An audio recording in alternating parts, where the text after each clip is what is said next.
David, bonsoir. Bonsoir Mickaël.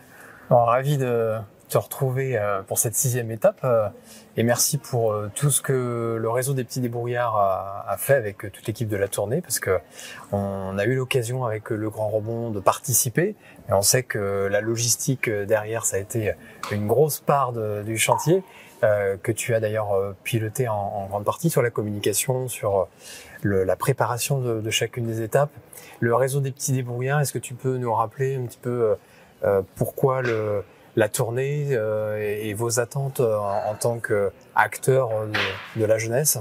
Ouais, alors du coup je vais préciser copiloter parce qu'en fait on est plusieurs, ouais. Et on fonctionne vraiment en collectif. Donc il y a les petits débrouillards, il y a les citoyens de la Convention citoyenne pour le climat, il y a la Peer-to-Peer Foundation et le tiers-lieu l'Ermitage.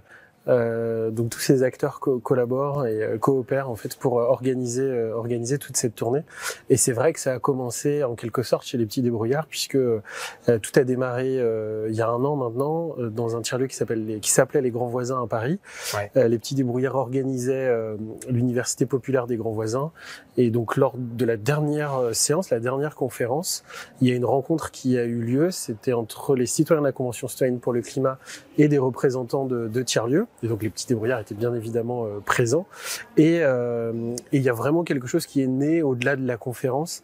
Il y a eu une rencontre entre ces citoyens, les tiers-lieux notamment celui de l'Ermitage représenté par Jean Carinti ce jour-là, et puis les petits débrouillards, donc plus spécifiquement François Dereau, le directeur des petits débrouillards. Ils ont décidé d'échanger sur cette rencontre. Ils se sont rendus compte que les citoyens, pour donner une suite à cette convention citoyenne, devaient aller à la rencontre des autres citoyens du cru dans les territoires, et que ça devait vraisemblablement passer par des tiers-lieux. Les petits débrouillards là-dedans, on a organisé cette rencontre. On gère aussi des tiers-lieux dans les territoires, et puis pour nous c'est important aussi de ne pas oublier la jeunesse. Et c'est un des messages en tout cas qu'on va aussi porter dans toutes ces étapes, c'est de ne pas oublier la jeunesse. Donc il y a quelques idées de projets à l'issue de cette tournée autour de la jeunesse quand même. Et alors c'est la 6e, donc la 6e et dernière pour 2021. On va continuer la tournée en 2022. Si on fait un point un peu bilan 2021, les 6 premières étapes, tu en retiens quoi principalement? Tu as des clés de lecture à nous partager? Ouais, déjà, ce que je retiens, c'est pas lié que spécifiquement à la tournée des tiers-lieux, mais c'est que les tiers-lieux font beaucoup de bruit en ce moment, plus particulièrement en ce moment. Il y a plusieurs organisations qui représentent des tiers-lieux, qui aident des tiers-lieux, qui forment des futurs concierges ou dirigeants, enfin peu importe, de tiers-lieux. Donc on voit qu'il y a un mouvement, on voit que ça bouge. On voit aussi que les tiers-lieux que nous on visite, qu'on a sélectionné clairement, puisque si on cherche tiers-lieux, on va voir qu'en France il y en a pas loin de 3000, mais on va en voir une vingtaine. On a identifié des tiers-lieux qui sont proches des propositions de la Convention citoyenne pour le climat, qui pour nous sont des acteurs de transition dans le territoire, qui sont bien ancrés aussi dans le territoire sur ces enjeux-là. Donc on voit que ça se développe, qu'il y a un vrai mouvement des tiers-lieux, mais on voit aussi que il y a des difficultés, que c'est pas toujours évident pour les tiers-lieux de faire comprendre peut-être leur utilité aux citoyens, puisque c'est avant tout des espaces qui sont ouverts aux citoyens, au public, pas que, aussi aux acteurs économiques, aux associations. Et on se rend compte que c'est pas toujours évident de faire connaître le tiers-lieu, son utilisation, parce que ce dont on a pu se rendre compte juste là en 6 étapes, c'est qu'il y a autant de formats de tiers-lieux qu'il n'y a de collectifs à les faire vivre. C'est-à-dire que ils sont tous différents en fait. Ils ont tous un fonctionnement différent. On a vu des tiers-lieux qui étaient du service public parce que c'est une communauté d'agglomération. Donc je pense à la quincaillerie à Guéret qui a lancé ce tiers-lieu. On voit que parfois il y a des collectifs de citoyens qui forment des entreprises pour pouvoir acheter du bâti et pour pouvoir avoir leur tiers-lieu, mais du coup ils en ont la propriété. On voit des tiers-lieux qui sont gérés par des associations mais qui ne sont pas propriétaires, et parfois ça va être les pouvoirs publics, enfin les collectivités qui vont être propriétaires. Donc on voit que c'est pas voilà, il y a encore des difficultés, c'est pas aussi simple que ça de monter un tiers-lieu, mais en tout cas ça fait beaucoup de bruit, mais il y a clairement encore du travail à mener. C'est vrai que le foncier, on a vu que c'est un trait de caractère important, parce qu'en fonction de l'ambiance et du potentiel et de l'espace, par exemple dans un garage, forcément les activités sont pas les mêmes qu'à Guéret pour des raisons de superficie et puis de praticité.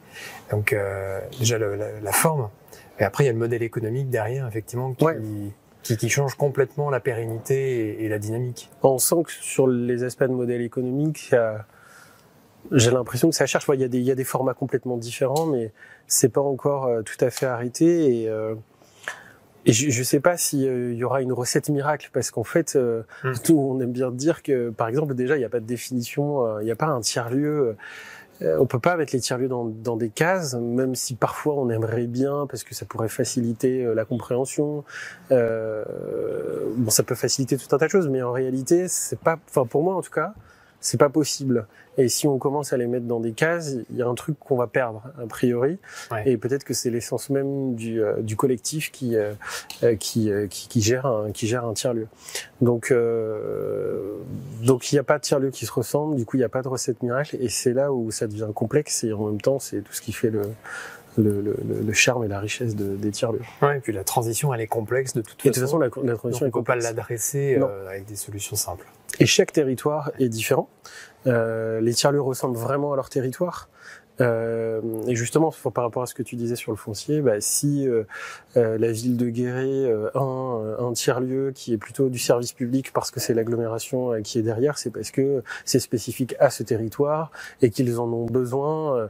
Oui, peut-être que ça a été une décision aussi peut-être politique, mais en tout cas, ils en ont besoin et c'est un territoire qui va fonctionner comme ça. Alors que peut-être qu'en Aveyron, chez Station A par exemple, qui sont dans les anciens haras nationaux, eh bien, on va pas avoir de décision politique qui va aller dans ce sens, ça va pas pouvoir être un service public, et du coup, c'est plutôt un collectif de citoyens qui va lancer un tiers-lieu, quoi. En tout cas, on sent que c'est en ébullition partout. On a vu beaucoup d'acteurs de l'économie sociale et solidaire s'être souvent lancés pendant la crise sanitaire, ou en tout cas avoir amplifié leur volonté d'impact et de transition. Après, la question qui peut se poser, au même titre que les tiers-lieux eux-mêmes, sur la pérennité du modèle économique et la capacité à posséder le foncier, c'est aussi la pérennité et l'envolée de ces nouveaux acteurs de l'ESS. Mais ce qui est positif au moins, c'est que l'énergie, elle est là, les idées sont là. Il y a quand même beaucoup de solutions qui ont trouvé leur marché. Et ça, c'est prometteur, qu'on participe à leur développement, peut-être en devenant client, en devenant fournisseur, mais en tout cas qu'on protège et qu'on soigne cette économie qui est en train d'émerger. Ouais, exactement. Et puis, tu parles de pérennité. En fait, c'est intéressant parce qu'on est ici à Garage Moderne et tu vois, ça fait 20 ans que ça existe. Oui. Donc, ça veut dire que c'est possible. Avant même que le mot tiers-lieu soit autant utilisé. D'ailleurs, il y a plein d'espaces qui font tiers-lieu, parce que on dit aussi faire tiers-lieu, donc ils font tiers-lieu et qui ne se disent pas tiers-lieu. On connaît des espaces qui ne veulent pas se dire tiers-lieu. Parce que cette notion de tiers peut être péjorative. En tout cas, c'est une question de perception. Mais voilà, il y a des espaces dans certaines villes, et du coup, c'est propre au territoire. Je citerai pas. Mais il y a certains territoires où le mot tiers-lieu, clairement, ne va pas passer auprès de la population. Donc, ils font tout pour ne pas prononcer ce mot, se dire tiers-lieu. Par contre, ils ont exactement le fonctionnement, ils ont les mêmes ambitions, c'est des vrais acteurs de transition. Des espaces hybrides. Exactement, et c'est un collectif qui s'est incarné dans cet espace. Et puis, il y a d'autres espaces qui restent des espaces virtuels, c'est-à-dire que étonnamment, un tiers-lieu n'est pas forcément un lieu. Et donc, il y a aussi des associations qui s'incarnent différemment, parfois à 100% sur le digital, et qui vont mener exactement les mêmes actions pour la population. Mais bon, là, c'est déjà complexe. En tout cas, on va continuer l'exploration en 2022. Ouais, exactement. Merci David pour ce temps d'échange. Merci Mickaël, merci à Grand Rebond aussi. Je profite du coup pour vous remercier aussi, puisque vous apportez quand même une brique qui me semble très importante, ultra pertinente sur chaque étape. C'est-à-dire que la tournée essaye de toucher le plus large public possible, mais c'est important de ne pas oublier les acteurs économiques. On sait qu'il y a beaucoup de choses dans la transition qui devront passer de toute manière par les acteurs économiques et que sans eux, on ne pourra pas réussir à avoir la transition souhaitable. C'est impossible. Et les frontières sont poreuses. On est citoyen, on est collaborateur, on est entrepreneur. Exactement. On est un peu tout à la fois. On doit faire ensemble, on parlait tout à l'heure. Merci David. Avec plaisir.